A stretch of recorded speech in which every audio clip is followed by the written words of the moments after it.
yaashu ku haysteen waa laga soo badbaadiyey xafsa booliska soo badbaadiyey xafsa waa la soo badbaadiyey nimankii afduubka ku haystay waa laga soo furtay booliska Kenya ayaa soo furtay gurigeedayna joogtaa reerkeeda loo keenay ayadoo jirdil iyo dhib iyo rafaad ka muuqdo ninkii afduubtayna waa la soo qabtay maalin kale oo qurux badan maalin kale oo cusub soo naqa dambe oo xiiso leh waa aniga walaalkiin Maxamed Buskut adoo caafimaad qaba iyo unko caafimaad qabna dan soo toosnay alxamdulillah waa alle mahadis alle mahadi way saaka xoogaa iska caajisanahay xalan xoogaa dhafray hurdada iga wareertay muhiim ma aqaan waa hargab ma soo hay moogi hurdada iga wareertay xoogaa dhuntan oo xirneed balkoonkan soo fadhiistay waa ujeedii banaankaas aan joogaa ujeedii meeshaan soo fadhiistay marka inaan muuqaal soo duubo dhan ma rabin maanta waxaan islahay maadaama ay axad iska tahay iska naso waxaan rabaa marka inaan wax yar ka dhaho gabadhii lagu afduubtay Nairobi Xafsa Maxamed Luqmaan oo video ayadoo la jir dilay gacmaha laga jarjaray lugaha laga jarjaray sida wuxuushnimada ay ula dhaqmeen oo xataa ay dheen dadka qaar way dhimatay xataa hadaysan anaga xataa aan dhahnay inoo soo sheegay inay dhimatay oo xataa hadaysan dhiman xataa naf si xun loo dilay oo yani kulli qof ilaah dil alla dilay baa dhinto ay qaabtare u dileen oo macnaha ay way dhimantay dil xataa la aaminayo ayaa alxamdulillah gunti iyo gunaanudkii hooyadeedna shalay waraysigay bixisay gabadhii Xafsa waa la soo badbaadiyey nimankii afduubka ku haystay waa laga soo furtay booliska Kenya ayaa soo furtay gurigeedayna joogtaa reerkeeda loo keenay ayadoo jirdil iyo dhib iyo rafaad ka muuqdo ninkii afduubtayna waa la soo qabtay kulli mardow saxaafada tagayso oo reerka iyo wax cid dhan la kulmi doonto laakiin qoraalada la soo dhigay barta Facebook aan idin akhrinaya okay qoraalka la soo dhigay Facebook ayaan idin akhrinaya ma sha Allah baadidii horta waa la helay xagee laga helay waa warbadni wa alxamdulillah ayadoo dib looma dhintay la soo jirdilay la soo garaacay saa ogeed yani u soo dilay nimanka wuxuushto afduubtay oo saak booliska soo badbaadiyeen ayaa rabay inay akhriyo Xafsa Maxamed Luqmaan 23 jir oo ahayd gabar dhalinyaro ah oo laga afduubtay magaalada Nairobi ayaa saaka boolisku ka soo badbaadiyeen guri ku yaal Kayole Nairobi Kayole kulli dadka yaqaan xabdas ma aqaan aniga dhinacay ka tirsan tahay okay guri ku yaal Kayole Nairobi oo ay afduubayaashu ku haysteen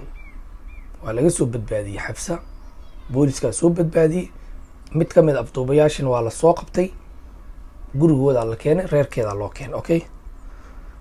Xafsa ayaa saaka laga soo badbaadiyey kooxdii haysatay taasi oo dhaawacyo wajiga gacmaha kaga yaal Xafsa ayaa la waayay talaadadii 15 June 2021 dhaawacyo xuna loo geystay si xuna loo jirdilay indhaha laga xiray weelin gacmaha laga xiray lugaha laga xiray fariya laga jijibiyay gacmiya laga tumay meel walba wax loo reebtay ma jirto oo nin afduubayaasha kamid ah oo xoogaa codka u bedeshtayna uu dhahay 5 milyan oo lacagta Kenyan ka rabaa cod uu soo duubayna waad aragteen muuqaal argagax leh oo Soomaalida Kenya oo dhan iska laaf Soomaalida adduunka oo dhan argagax geliyay naxdin badan geliyay loo wada istaagay laga wada qayliyay ayaa laga soo gudbiyay muuqaalkaas ma idin la wadaagi karno qofkii wadaagan kulli qof damiirkiisa say u taala muuqaal gabar sidaas loo jirdilayo wajiga laga bedelo nooc kale laga dhigay ani ma soo share gareyn karo okay waa ogeydeen okay aan ku sii socono taasi oo dukaankeeda kabaha lagu iibiyo ku lahayd xarunta ganacsiga ee Kamakunji dukaan kaba lagu iibiyo ayay ku lahayd Kamakunji 2013 ayaan ka shaqeyn jiray waa dukaan weyn Soomaali meesha dukaan kuma laha mooy gadaashiida 2013 ka shaqeynay anigii wiil walaalkii oo Nairobi joogo Kamakunji waxaa la waxa iska leh Kiyati dukaamo kule dukaamo waaweyn ku yaal walaalkii marka kaba waxaa ugu soo degi jiray ilaa Dubai ilaa China waa geen jirnay buugaagta lagu qoraa dalabka wabacdeen maalintii alaabta u baahdaan geen jirnay maalin walbana kis lacag aan ka soo aruurin jirnay maalin walba kis u bixi jireen Kamukunji ana ka soo shaqeeyay waxaan ka soo shaqeeyay 2013 2012 dhamaadkeed ilaa 13 hal sano iyo bar ayaa suuqa Kamukunji aan ka shaqeyn jiray markaas Soomaali dukaan kuma lahayn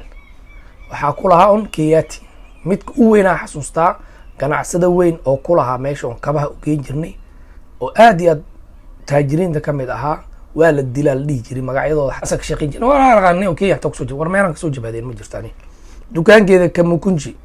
waxayna ka soo jeedaa deegaanka Mandheera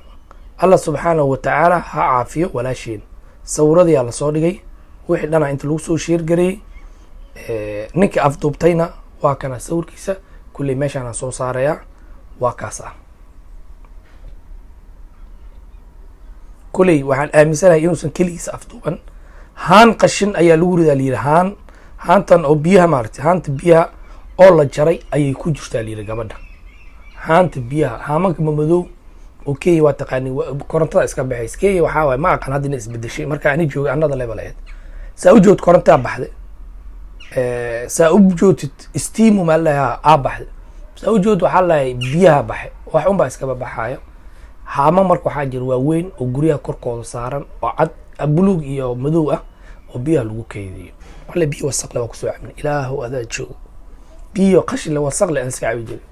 malaari tifo adin afar la saac farmasiga joogi jirto marka gabadha xafsa ma sha Allah muuqaalka inuu ku fogaado mar rabo maatina wax duumar banaankaas iska fadhi hawo yaran qaadalay xalan dhafray xalay hurdo dhan waa si fiican uma seexan ma aqaan waxa uu dhacay waxa ay qaldan horta marka waxay u soo ziyaadaan saas waanay xogaa sankan uu xirnay ma aqaan xaafad maamadan joogay laakiin hadda waa aqaanay hooya saaka caano sanjabiil فلفل هيل دغيار انتي تنتي igu karkarisay ana cabay ayaan ku roonahay bad alxamdulillah doontii u furtay marka xabsa waa la soo helay waxa kale oo jirto dad kale oo badan oo ayagana la afduubtay dad kale oo ku maqan gabar kale oo ardayad ahayd oo ayadana waa hibo oo laga afduubtay California oo iskuulay ahayd ayadana subax lixda la waayay oo habeenkii 8dana la helay marka Kenya meel waxay naqad halaqay galeen hooyo Soomaaliyeed oo YouTuber ana waan arkay magaca YouTube-keeda iga maqan xalay maran daawanay oo aydan tiri 2 mar miya 3 maran ka badbaaday marka reekay hal ilaaliyo fiidiyoyi kale waa arkay Soomaaliya la afduubtay kana la afduubtay kaas la wax hadda soo kacay ganacsadii hadda koor asagana lagu dilay waa ogeedin waana maqalnay waana ka soo hadalnay Bashiir la dhahay oo Mareykanka yimid Allah u naxariistay gaarigiisa la gubay asagana si xun loo galay aabi waa la soo qabanaa waa lagu raad jooga qabo calay aawi dadkii dilay marka insha Allah xabsa waa la helay way nooshahay ma dhimanin waa laga soo badbaadiyay laakiin waxaan hubaa saxaafadda inay u tagi doonaan fiidiyoyo laga soo duubi doono ay soo hadli doonto ay warbixin ka soo bixin doonto hooyadeeda oynays familkeeda oynay shalay soo hadlay insha Allah waan rajaynaynaa hadii ay fiidiyo laga soo duubo la soo geliyana wixii falcelina iyo wixii dhacay iyo sida loo afduubtay waxa kale la sheegay xataa gabar Soomaaliyeed inay jaajuustay oo ay waday oo lacag ku leeyahay haday runta hadii kale ayada soo sheegayso waxa nin buko boqol ku talisay ninkii wax xad waxa hal dambi u leeyahay ninka laga xadan kun dambi u leeyahay ama hebel qaad ama maxamed isku qaad ama hawrir qaad ama ay lacagtiga ama alle maanta dhan mugti marka hadii la afduubay gabadhan afduubtay shaqo lacag ku leeyahay balaayo dhan la waday ayada waa cadeynaysa marka insha Allah waa ka aamusi waaye qoyska shalay oynay hooyada shalay oynaysay oo tiri aniga iska dhaafaanahay ganacsiga oo wax baro ay tiri waxna xilin waxba baranay xilin hooyo ku shaqeynaya beerta xataa uu shaqeynaysay oynaysay maanta farxadina la qaybsano alxamdulillah wixii jirdil wixii xanuun waa la daweynayay qofkiis wax ka dhimanta uma qoftiis dhamaatun baa dhimanaaye assalaamu alaykum warahmatullahi wabarakatuh intaas ay idin wadaagay Kamukunjina ma ogi hadii inay Soomaali tagtay dukaan Soomaali ku yaal ma ogin aniga Kiyatiyaasa joogay waa u tagi jirnay kaba nooc rabaan iyo sambala tusi jirnay waxa way dalbanayeen dalabkan ka soo qaadayni waa loo dalbay ama store-ka day ku jiraan waa u geynayni isbuuc walba maalin walba loo tagay marka 20 kun 30 kun 40 kun wax laga qaadi karo qof walba ka tokol laga aruurin jiray lacagta la geyn jiray matatu raaci jirnay marka sabsiyan ku jiray marka ilaaha badbaadiyo Soomaalida meel walba adduunka joogan haddii aad nagu cusub tahay ku soo dhawow channelkeena subscribe na saar kadib gambaleelka yariiska afuro si aad u noqotid qofka ugu horeeya oo na daawado waa mahadsantahay